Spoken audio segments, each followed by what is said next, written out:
పట్టణానికి మాజీ ముఖ్యమంత్రి చంద్రబాబు నాయుడు గారు వస్తూ ఉన్నారు.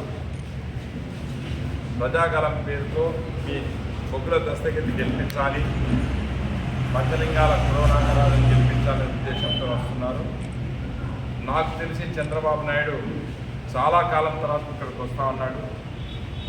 గూడూరు ప్రజలు, కోడుమూరు ప్రజలు పెద్ద ఎత్తున కలిసి మన బొగ్గులు దస్తగిరి విజయాన్ని ఆయనతో చంద్రబాబు గారితో మమేకం చేసుకొని ప్రజలందరూ కూడా, అంటే మన ముందే వెనకబడినటువంటి ప్రాంతం, ఆయనకు నెల రోజుల్లో ముఖ్యమంత్రి కాబోతున్నాడు. మనకు ఇక్కడ ఉన్నటువంటి పరిస్థితులన్నీ కూడా ఆయనకు చెప్పి, అందులో నైట్ హాల్ట్ కూడా ఇక్కడ గూడూరులో ఉంటున్నాడు కాబట్టి మన గూడూరుకు సంబంధించి కొడుమూరుకు సంబంధించినటువంటి అన్ని వసతులు, తాగడానికి నీళ్ళు అయితేనేమి, వ్యవసాయానికి నీళ్ళు అయితేనేమి, ముఖ్యంగా ఈ రెండే మనకు ప్రధానం. తర్వాత ఈ చిన్న గ్రామాల్లో కూడా ఎటువంటి సదుపాయం అనేది జగన్ ప్రభుత్వం చేయలేదు కాబట్టి వీటన్నిటి మనం చేసుకునేదానికి పెద్ద అవకాశం.